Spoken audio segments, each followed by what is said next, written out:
Assalamualaikum warahmatullahi wabarakatuh. Perkenalkan, nama saya Audi Raihan dari Universitas Negeri Malang, jurusan Teknik Sipil, Prodi S1 Pendidikan Teknik Bangunan, dan bersama juga dengan rekan saya. Kenalkan, nama saya Andika Pratama dari Prodi S1 Pendidikan Teknik Bangunan.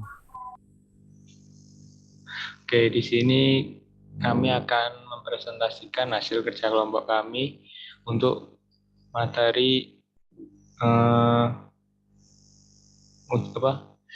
mata kuliah teori dan praktik pengujian bahan.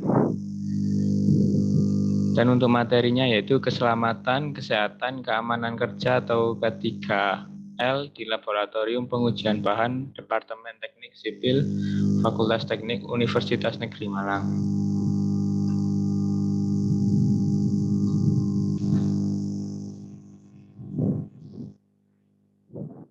Yang pertama ada pendahuluan, yaitu laboratorium merupakan tempat di mana berbagai teori ilmiah diterapkan, pengujian teoritis, eksperimen terbukti, penelitian, dan lain-lain.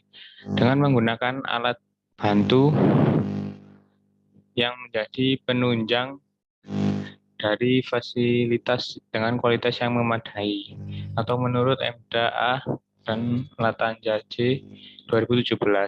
Laboratorium Teknik Sipil Universitas Negeri Malang merupakan tempat untuk melakukan sebuah praktikum bagi para mahasiswa teknik sipil. Sebagai suatu tempat praktikum, tentunya masalah K3 perlu diperhatikan sangat serius. Berbagai potensi bahaya yang akan dijumpai dalam laboratorium teknik sipil, tentunya kita membutuhkan pengendalian yang efektif untuk mendukung segala proses pencegahan terjadinya resiko tersebut dengan memperhatikan keselamatan dan kesehatan kerja atau K3 di laboratorium.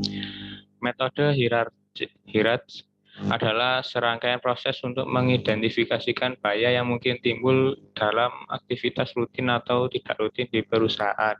Kemudian melakukan penilaian risiko terhadap bahaya dan membuat program pengendalian bahaya sehingga tingkat risiko dapat meminimalisir ke tingkat yang lebih rendah dengan tujuan mencegah terjadinya kecelakaan. Atau menurut Ramli S, Jayaningrat H, Raptono R, Priyadi K 2010. Metode inilah yang nantinya dapat menentukan arah penerapan K3 dalam laboratorium sehingga nanti dapat ditentukan solusi dan permasalahannya sendiri. Yang pertama ini terdapat asesmen tempat kerja. Pada tabel 1 menjelaskan identifikasi bahaya, resiko, tindak lanjut, dan rekomendasi. Untuk yang nomor 1, jenis kegiatan, pengembalian material bahan, bahaya yang ditimbulkan abu semen berterbangan. Resikonya yang pertama gangguan pernapasan, yang kedua iritasi pada mata. Tindak lanjut yang dilakukan, yang pertama memakai masker, kedua menjaga jarak material dengan wajah. Untuk rekomendasinya, yang pertama peringatan menggunakan APD pada material yang berisiko. Yang kedua melakukan pengujian di tempat yang sirkulasi udaranya baik. Nomor 2, jenis kegiatan pengambilan material bahan. Untuk bahaya yang ditimbulkan pasir yang tertutup angin, resikonya yang pertama gangguan pernapasan, yang kedua iritasi pada mata juga. Untuk tindak lanjut harus dilakukan yaitu yang pertama menggunakan masker, yang kedua menjaga jarak material dengan wajah. Rekomendasi yang harus dilakukan, peringatan. Yang pertama peringatan menggunakan APD pada material berisiko. Yang kedua melakukan pengujian di tempat yang sirkulasi udaranya baik. Untuk nomor 3, jenis kegiatan pengambilan material bahan, bahaya yang ditimbulkan kerikil yang tajam. Resikonya yang pertama luka pada tangan dan telapak kaki. Tindak lanjut, yang pertama menggunakan sarung tangan dan sepatu safety. Yang kedua menyiapkan P3K. Rekomendasi, yang pertama peringatan menggunakan APD pada material beresiko. Yang kedua menggunakan alat tertentu pada saat pengambilan material. Nomor 4, jenis kegiatannya masih sama, pengembalian material bahan, bahaya yang ditimbulkan kerikil jatuh ke jalan. Resikonya yang pertama mengganggu kenyamanan pejalan kaki dan lalu lintas. Tindak lanjut yang harus dilakukan pertama membawa material secara secukupnya. Yang kedua, pejalan kaki lebih fokus keadaan sekitar. Rekomendasi mengambil material dengan hati-hati. Yang kedua, peringatan terhadap adanya material di jalan. Nomor 5, jenis kegiatannya pengambilan material bahan juga, bahaya ditimbulkan beban angkut yang melebihi kapasitas. Resiko yang ditimbulkan, yang pertama punggung terasa nyeri, yang kedua tangan terkilir. Tindak lanjut, yang pertama mengangkat beban dengan gerobak, yang kedua mengangkat beban dengan posisi badan yang tepat. Rekomendasinya, yang pertama material diangkat dengan beban secukupnya. Yang kedua melakukan pemanasan sebelum mengangkat material. Nomor 6, jenis kegiatan yaitu pengujian bahan. Bahayanya gelas ukurnya pecah. Risiko yang ditimbulkan tangan dan kaki terluka. Tindak lanjut, yang pertama menggunakan sarung tangan, yang kedua menyiapkan P3K. Untuk rekomendasinya, yang pertama menggunakan gelas ukur dengan hati-hati. Yang kedua, melihat petunjuk praktikulum dengan benar dan teliti. Nomor 7, jenis kegiatan, pengujian bahan. Bahaya yang ditimbulkan, tangan tertahan,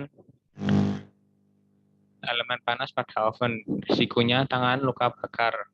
Tindak lanjut, yang pertama menggunakan sarung tangan, yang kedua menyiapkan P3K. Untuk rekomendasinya, yang pertama membuat peringatan beberapa menggunakan APD pada alat yang menghasilkan panas. Yang kedua, melihat petunjuk penggunaan oven. Nomor 8, jenis kegiatan pengujian bahan. Bahaya ditimbulkan mesin uji gradasi agregat kasar tidak mengikat kekuatan set saringan. Resiko set saringan jatuh dan menimpa perhatikan. Tindak lanjut yang dilakukan, yang pertama memasang set saringan dengan kuat, yang kedua menjaga jarak pada mesin. Rekomendasinya, yang pertama memastikan set terpasang dengan kuat sebelum pengujian. Yang kedua melakukan maintenance pada mesin. Nomor 9, jenis kegiatan pengujian bahan juga. Bahayanya kontak langsung dengan padatan sodium. Resiko yang ditimbulkan, tangan terasa gatal-gatal. Untuk tindak lanjutnya, yang pertama menggunakan alat tertentu saat pengambilan sodium. Yang kedua menyimpan sodium di tempat yang aman. Rekomendasinya, yang pertama membuat peringatan adanya senyawa berbahaya. Yang kedua menggunakan wadah tertutup dan terkunci untuk padatan sodium. Nomor 10, jenis kegiatannya pengujian bahan. Bahaya yang ditimbulkan menghirup kerosin. Resikonya gangguan pernapasan. Untuk tindak lanjut yang harus dilakukan, yang pertama menjaga jarak saat menggunakan material.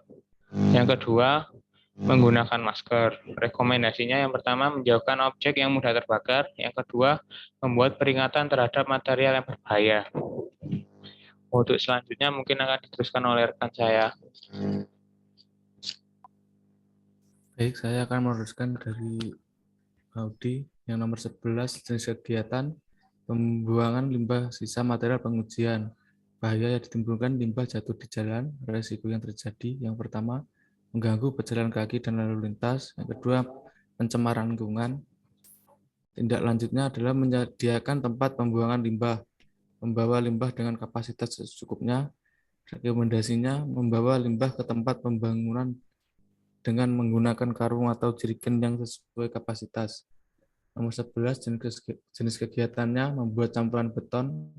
Bahayanya mesin mixer yang berputar. Resiko yang terjadi, tangan terluka karena terjepit mesin.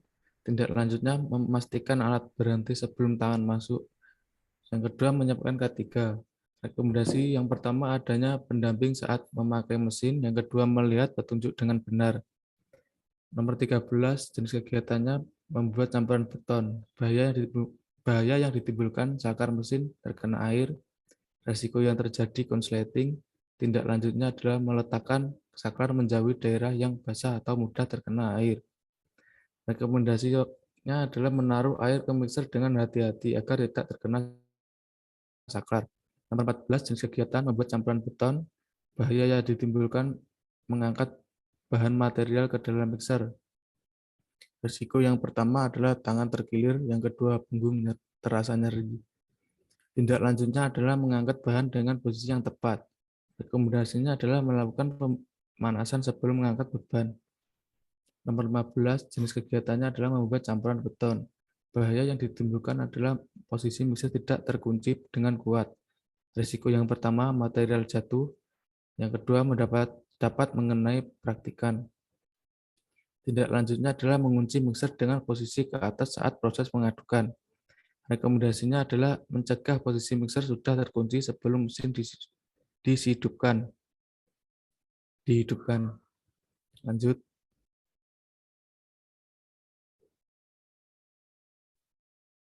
Nomor 16, jenis kegiatan pengujian kuat tekan beton. Bahaya yang ditimbulkan adalah mempersiapkan mesin uji tekan. Resiko yang terjadi terjepit mesin uji tekan. Tindak lanjutnya yang pertama adanya pendamping saat penggunaan mesin. Kedua adanya petunjuk penggunaan mesin, melakukan maintenance secara rutin. Rekomendasinya adalah melakukan maintenance secara rutin. Yang kedua memastikan alat aman untuk digunakan. Nomor 17, jenis kegiatan pengujian kuat tekan beton. Bahaya yang ditimbulkan, puing beton terlempar saat pengujian. Resiko yang terjadi, puing beton mengenai praktikan.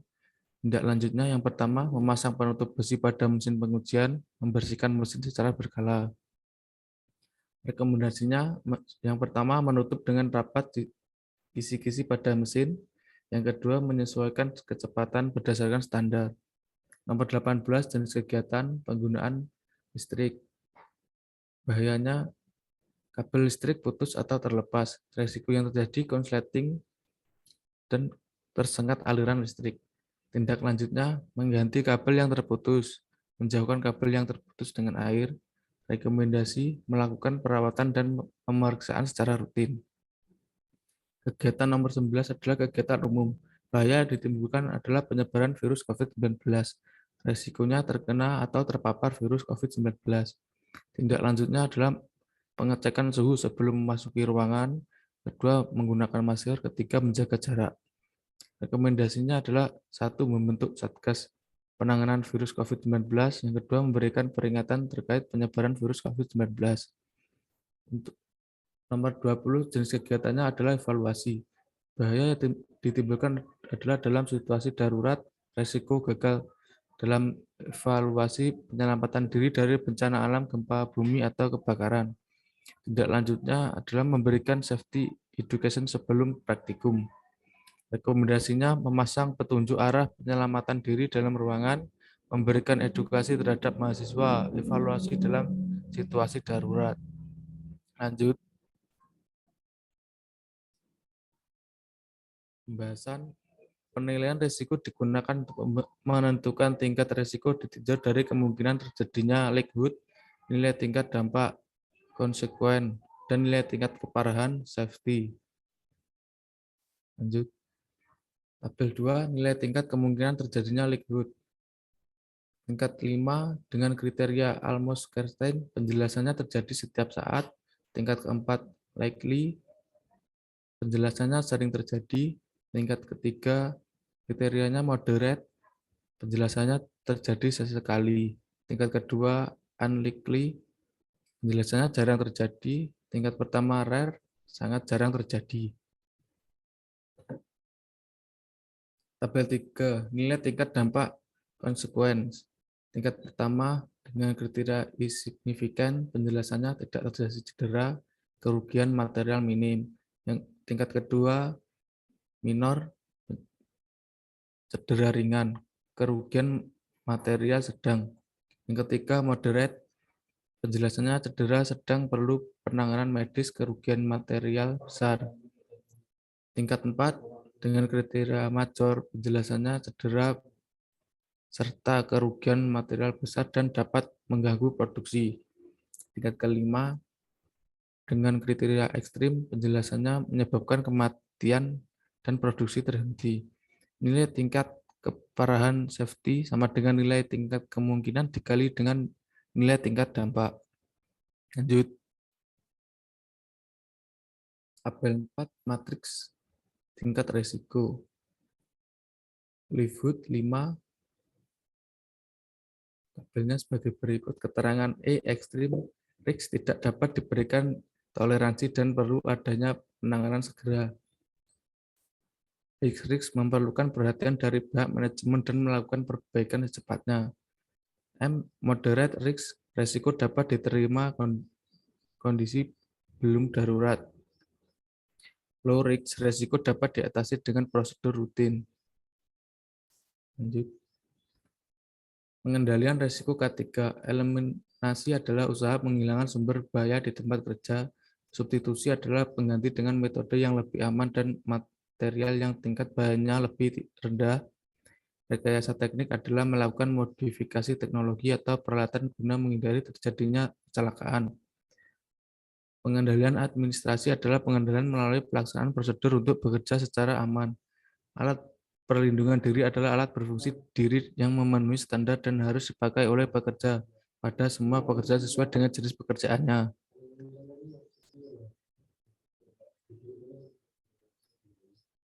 Kelima, analisis risiko dan klasifikasi pengendalian risiko. Untuk nomor 1, bahaya semen berterbangan. Risikonya gangguan pernapasan, iritasi pada mata.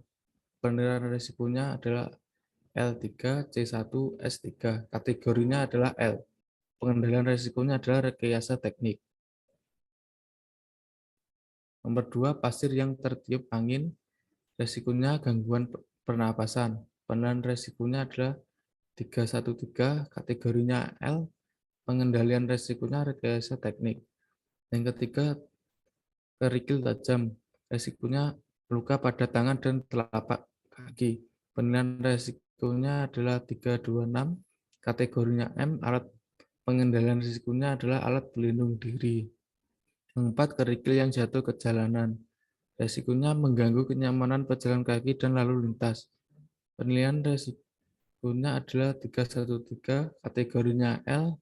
Pengendalian risikonya rekayasa teknik. Beban angkut yang nomor 5, beban angkut yang melebihi kapasitas. Risikonya punggung terasa nyeri dan tangan tergilir. Penilaian risikonya adalah 326, kategorinya medium. Pengendalian risikonya adalah alat pelindung diri. Lanjut. Yang nomor 6, bahaya gelas ukur. Risikonya adalah tangan dan kaki terluka. Penilaian risikonya 224, kategorinya low. Pengendalian risiko, pengendalian administrasi.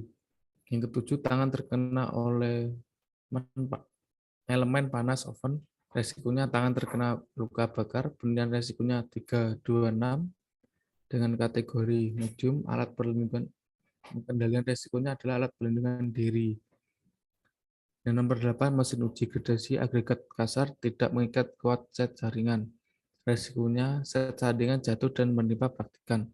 Penilaian risiko 212, kategori low. Pengendalian risikonya pengendalian administrasi. Nomor 9, bahaya kontak langsung dengan padatan sodisum. Risikonya tangan terasa gatal-gatal. Penilaian risikonya 313, kategorinya low. Pengendalian risiko alat perlindungan diri. Nomor 10, menghirup kerosin. Risikonya gangguan pernapasan. Penilaian risikonya 313, kategorinya low. Pengendalian risikonya rekayasa teknik. Lanjut. Bahaya yang nomor 11, limbah jatuh di jalan. Risikonya pencemaran lingkungan mengganggu pejalan kaki dan lalu lintas. Penilaian risikonya 414, kategorinya medium. Pengendalian risikonya rekayasa teknik. Yang nomor 12, mesin mixer yang berputar. Risikonya tangan terluka karena terjepit mesin. Penilaian risikonya 326, kategorinya medium. Pengendalian risikonya adalah pengendalian administrasi. Yang nomor 13, saklar mesin terkena air. Risikonya adalah konsleting. Penilaian risikonya 212. Kategorinya low. Pengendalian risikonya adalah rekayasa teknik. Nomor 14, mengangkut bahan material ke mixer. Risikonya tangan tergilir, pinggang terasa nyeri. Penilaian risikonya adalah 326. Kategorinya medium. Pengendalian risiko, pengendalian administrasi. Nomor 15, posisi mixer tidak terkunci dengan kuat. Risikonya material jatuh menimpa praktikan. Penilaian risikonya adalah 224, kategorinya low. Pengendalian resikonya adalah rekayasa teknik. Dan selanjutnya akan diteruskan oleh rekan saya, Audi Rahyan.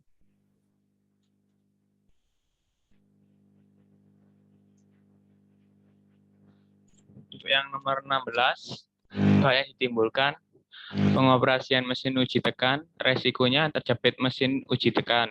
Penilaian resiko, likelihood-nya 1, konsekuensinya 4, severity-nya 4. Kategorinya yaitu high, pengendalian resikonya pengendalian administrasi. Nomor 17, bahayanya puing beton terlempar saat pengujian. Resiko yang diakibatkan puing beton mengenai praktikan. Penilaian resiko, likelihood-nya 4, konsekuensi 1, severity-nya 4. Kategorinya moderate. Pengendalian resikonya rekayasa teknik. Nomor 18, bahayanya kabel listrik putus atau terkelupas. Resiko yang ditimbulkan konsleting, tersengat aliran listrik.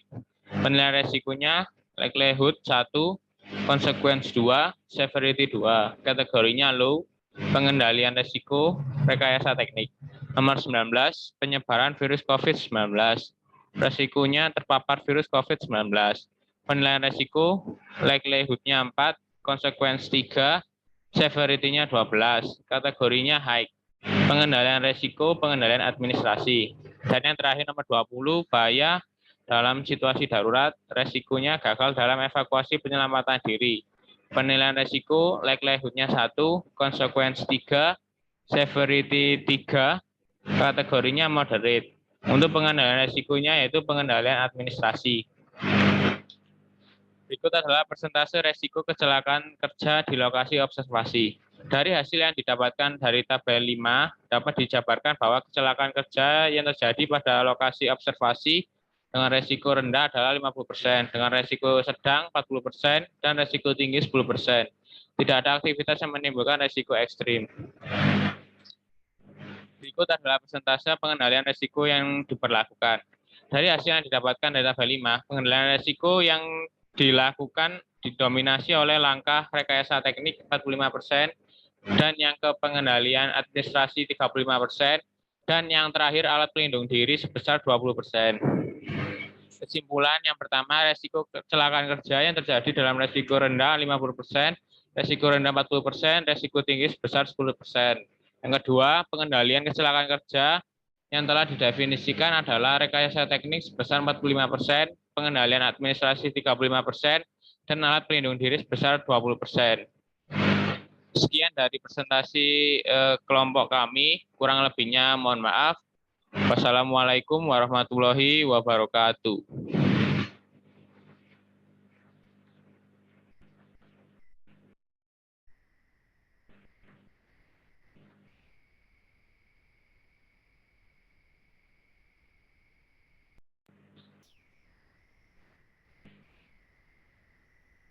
Stop, Pak.